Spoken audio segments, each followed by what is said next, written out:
Pahang அரச குடும்பத்தைச் சேர்ந்தவர் ஒருவர் கும்பலாக ஆடவரை தாக்கியதாக கூறப்படுவது குறித்து விசாரிக்குமாறு பட்டத்து இளவரசர் துங்கு ஆசானால் போலீஸை உத்தரவிட்டுள்ளார். விசாரணை விரைவாக, நியாயமாக, வெளிப்படையாக மேற்கொள்ளப்பட வேண்டும் என அவர் சொன்னார். அலியாஸ் அவாங் என்ற ஆடவருக்கு காயம் ஏற்படும் அளவுக்கு கூர்மையான ஆயுதத்தாலும் கைத்துப்பாக்கியாலும் அவர் தாக்கப்பட்டதாக சமூக ஊடகங்களில் செய்தி வைரலாகியுள்ளது. அதனை தாம் கடுமையாக கருதுவதாக துங்கு ஆசனால் சொன்னார். தவறு இழைத்தது கண்டறியப்பட்டால் அது யாராக இருந்தாலும் சட்டத்தின் முன் நிறுத்தப்பட வேண்டும். தாமோ அரண்மனையோ யாரையும் பாதுகாக்க மாட்டோம் என பட்டத்து இளவரசர் திட்டவட்டமாக கூறினார். கட்டுமானம் மற்றும் பாரம்பரிய தொழிலாளியான ஒரு ஆடவர் பஹாங் அரண்மனையைச் சேர்ந்தவர் உள்ளிட்ட கும்பலால் தாக்கப்பட்டதாக இணைய செய்தி ஊடகம் ஒன்று முன்னதாக செய்தி வெளியிட்டிருந்தது. கடுமையாக தாக்கப்பட்டதில் அவ்வாடவருக்கு தையல் போடும் அளவுக்கு தொடை கிழிந்து காலிலும் காயங்கள் ஏற்பட்டதாக கூறப்படுகிறது.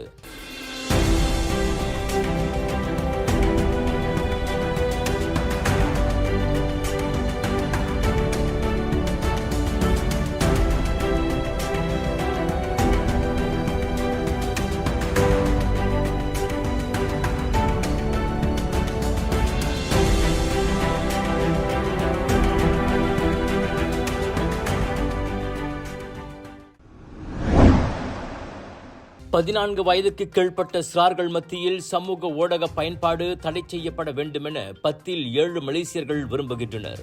பிரபல உலகச் சந்தை ஆய்வு நிறுவனமான இப்சாஸ் மேற்கொண்ட ஆய்வில் இந்தோனேசியாவுக்கு அடுத்து மலேசியா 2வது இடத்தில் உள்ளது.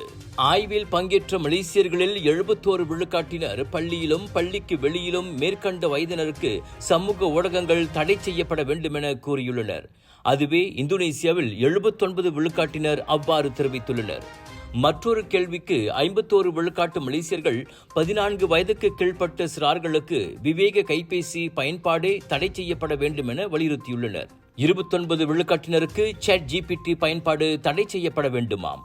பாதுகாப்பான இணைய பயன்பாடு குறித்து பிள்ளைகளுக்கு கற்றுக் கொடுக்கும் பொறுப்பு யாருடையது என்ற கேள்விக்கு 56% மலேசியர்கள் அது பள்ளிக்கும் ஆசிரியர்களுக்கும் உண்டானது என்றும் 39% பெற்றோரின் கடமை என்றும் கூறியுள்ளனர். தொழில்நுட்பத்துக்கு மலேசிய பள்ளி பாடத்திட்டம் மிக குறைவான முக்கியத்துவத்தையே கொடுப்பதாக 42% மலேசியர்கள் தெரிவித்தனர்.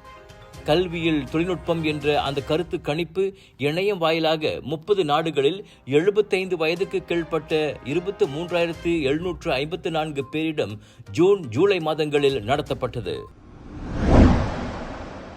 பன்றி இறைச்சி மற்றும் மதுபானம் பரிமாறாத உணவகங்களுக்கு ஹலால் சான்றிதழை கட்டாயமாக்க மலேசிய இஸ்லாமிய மேம்பாட்டுத்துறையான ஜாக்கீம் பரிசீலித்து வருகிறது.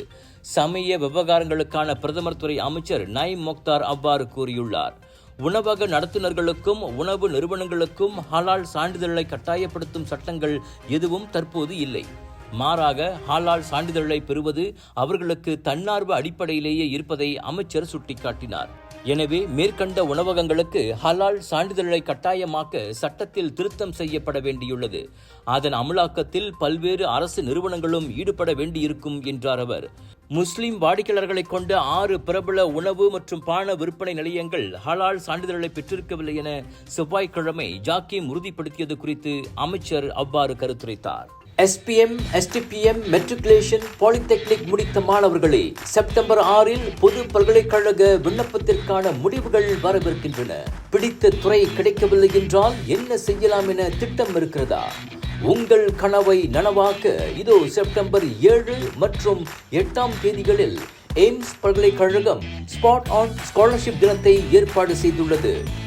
வாருங்கள், அடுத்து என்ன செய்வது என இவர்களின் ஆலோசனைகளை பெறுவதோடு உங்களுக்கு தகுதிகள் இருப்பின் உடனடியாக MIED ஸ்காலர்ஷிப் பெறும் வாய்ப்பும் இருக்கிறது.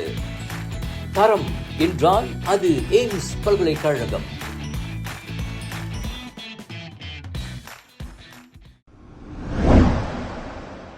கிடா சீக்கில் தீயணைப்பு வீரர்கள் விரைந்து செயல்பட்டதில் விரைவு பேருந்து தீயில் கருகுவதிலிருந்து தப்பியது.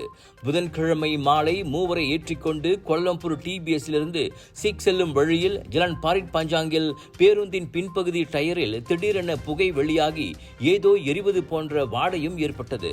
அப்போது தற்செயலாக அச்சாலையில் விழுந்து கிடந்த மரங்களை அகற்றும் பணியில் ஈடுபட்டிருந்த தீயணைப்பு மீட்புத்துறை அதனை கவனித்துவிட்டது. உடனடியாக அங்கு விரைந்த தீயணைப்பு வீரர்கள் பேருந்தில் இருந்த அனைவரையும் வெளியேற்றிவிட்டு தீயை அணைக்கும் பணியில் ஈடுபட்டனர். சுமார் 15 நிமிடங்களில் தீ முழுவதுமாக அணைக்கப்பட்டது. பிறகு பேருந்து நிறுவனத்தின் பொறியியலாளர் குழுவை தொடர்பு கொண்டு அங்கிருந்து 18 கிலோமீட்டர் தொலைவில் இருக்கும் சிக் பேருந்து நிலையத்தில் பயணிகளை இறக்கி விடுவதற்காக பேருந்து ஓட்டுநர் பயணத்தை தொடர்ந்தார். தீ ஏற்பட்டதற்கான காரணமும் சேத விவரங்களும் ஆராயப்பட்டு வருகின்றன. ஜோஹோர் யோங்பெங்கில் ஒரு வாரமாக காணாமல் போனதாக கூறப்பட்ட 76 வயது முதியவர் தாமான் ஸ்ரீ வாங்கியில் உள்ள செம்பனை தோட்டத்தில் இறந்து கிடக்க காணப்பட்டார். புதன்கிழமை நண்பகல் வாக்கில் செம்பனை தோட்ட உரிமையாளர் அச்சடலத்தை கண்டு போலீசுக்கு தகவல் கொடுத்தார். சம்பவ இடத்தில் கிடந்த அடையாள ஆவணங்கள் அடிப்படையில் இறந்து கிடந்தவர் காஸ்னோன் சபாரி என அடையாளம் கூறப்பட்டது. அவரின் ஆடைகள், தனிப்பட்ட பொருட்கள், மோட்டார் சைக்கிள் ஆகியவற்றோடு குடும்பத்தாரும் சடலத்தை அடையாளம் காட்ட உதவினர். சடலம் இருந்த நிலையை பார்த்தால் நிச்சயமாக 4 நாட்களுக்கு முன்பே அவர் இறந்திருக்க வேண்டுமென போலீஸ் சந்தேகிக்கிறது. குற்ற அம்சங்கள் எதுவும் அவரின் உடலில் காணப்படவில்லை. உடல் அழுகி போனதால் பத்துபஹாட் மருத்துவமனையில் மேற்கொள்ளப்பட்ட சவ பரிசோதனையில் மருத்துவ ரீதியாக அவரின் மரணத்திற்கான காரணத்தை கண்டறிய முடியவில்லை. இதையடுத்து திடீர் மரணமாக அது வகைப்படுத்தப்பட்டது. 10 ஃபெஸ்டிவல்ஸ், 100க்கும் அதிகமான ஆர்டிஸ்ட், 200க்கும் அதிகமான பூத்கள், colours of India, Vijay TV பிரம்மாண்டத்தின் உச்சம், world class Deepavali festival and train expo, Tropicana Gardens mall, convention centre, கோத்தராமன்சரா, பிஜேஎல் 11 16 செப்டம்பர் வரை.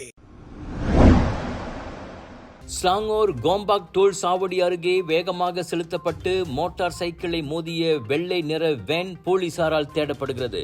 வைரலான அச்சம்பவம் ஆகஸ்ட் 30ஆம் தேதி காலை 11:50 மணி அளவில் நிகழ்ந்திருப்பது போலீஸ் விசாரணையில் கண்டறியப்பட்டது. அதில் வேனால் மோதப்பட்டு கீழே விழுந்த மோட்டார் சைக்கிள் ஓட்டியான 21 வயது பெண்ணுக்கு கை, கால்கள், நெஞ்சு, தோள், தாடை போன்ற இடங்களில் காயம் ஏற்பட்டது. மோதிவிட்டு தப்பியோடிய வேன் ஓட்டுநரை 1987 சாலை போக்குவரத்து சட்டத்தின் கீழ் விசாரிக்க ஏதுவாக போலீஸ் தீவிரமாக தேடி வருகிறது. சம்பவத்தை நேரில் பார்த்த சாட்சிகள் இருப்பின் போலீஸை தொடர்பு கொண்டு உதவுமாறு கேட்டுக் கொள்ளப்படுகின்றனர்.